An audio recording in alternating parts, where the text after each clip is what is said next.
Like clockwork, in the immediate aftermath of the shooting at Trump's Pennsylvania rally, the media fell over itself to surmise that this moment would usher in a new tone by Donald Trump. Axios posted an article headlined, "Behind the Curtain, Getting Shot in the Face Changes a Man," which of course is part of a longer quote from who else but Tucker Carlson. "I think it's real, getting shot in the face changes a man."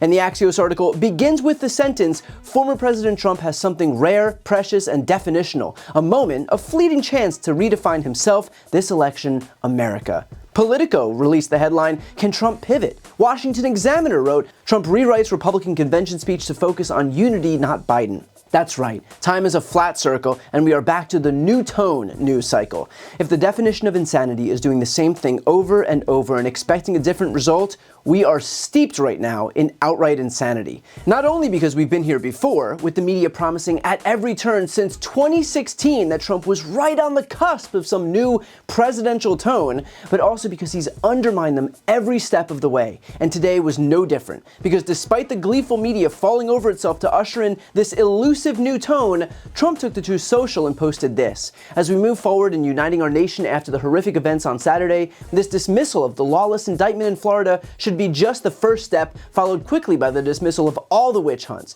The January 6th hoax in Washington, D.C., the Manhattan AG zombie case, the New York AG scam, fake claims about a woman I never met, a decades-old photo in line with her then-husband does not count, and the Georgia perfect phone call charges. The Democrat Justice Department coordinated all of these political attacks, which are an election interference conspiracy against Joe Biden's political opponent, me. Let us come together to end all weaponization of our justice system and make America great again." And I gotta say, Trump's new tone sounds an awful lot like his old tone, because here he calls his legitimate prosecutions hoaxes, witch hunts, attacks his sexual assault victim, and of course frames himself as the victim. If you're out there suggesting that Donald Trump is capable of ever changing his tone, then I'm sorry, but you are an absolute fool. You are Charlie Brown missing the football over and over and over again. And frankly, anyone that naive shouldn't be doing political analysis. Unless, of course, you're working on Trump's behalf and conning people into believing something that is unequivocally untrue for the express purpose of making Donald Trump seem more palatable to the general electorate, which sure does sound like Tucker Carlson, which would make it all the more incredible that mainstream media outlets like Axios and a raft of others would listen to what this propagandist says and repeat it as if it's being done in good faith. The way that the right is able to roll the mainstream media in this country is as predictable as it is pathetic. And of course, all of this was spurred by Judge Cannon's ruling this morning to dismiss the classified documents case, which, to be clear, was overtly and nakedly corrupt. Judge Cannon decided that despite special counsels being used in this country since the late 1800s, that suddenly they're no longer constitutional when one just so happens to be prosecuting Donald Trump. How about that? And so even though their legality was affirmed in the Supreme Court over and over throughout the last century, and even though she's supposed to be bound by that precedent, she took it upon herself to rewrite the law in this country, all in blind deference to the guy who gave her that job in the first place. To claim that this is the stuff of banana republics would be an understatement.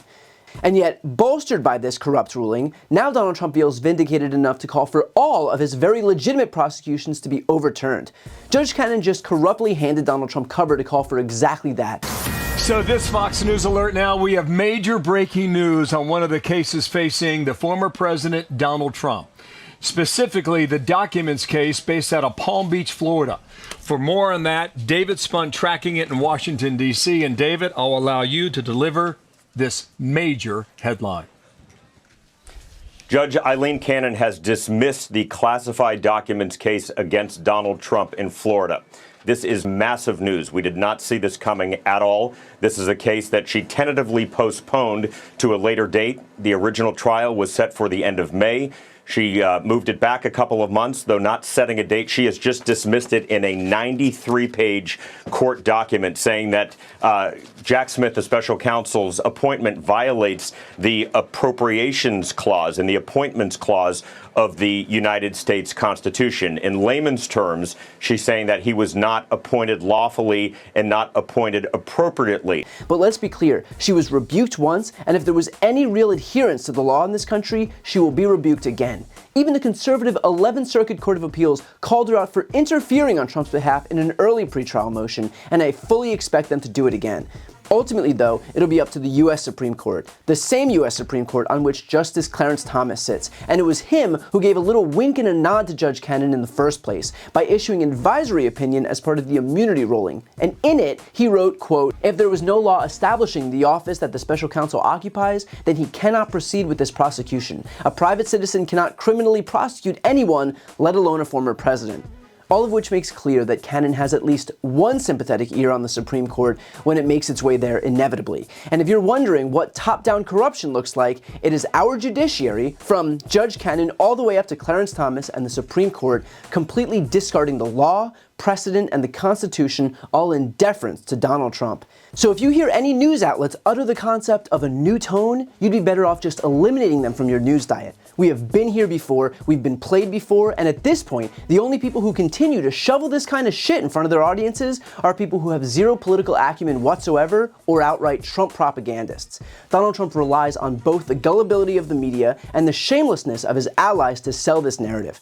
The most useful tool Trump has at his disposal is an army of sycophants willing to lie, cheat, steal, and gaslight on his behalf. Their goal is not to convey the truth, but rather to coordinate it in an effort to manipulate the public into believing what is utterly untrue for the express purpose of helping Trump. The only reason that Nixon resigned as the result of his criminality in the 1970s is precisely because he didn't have the right-wing media machine that Trump has at his disposal today.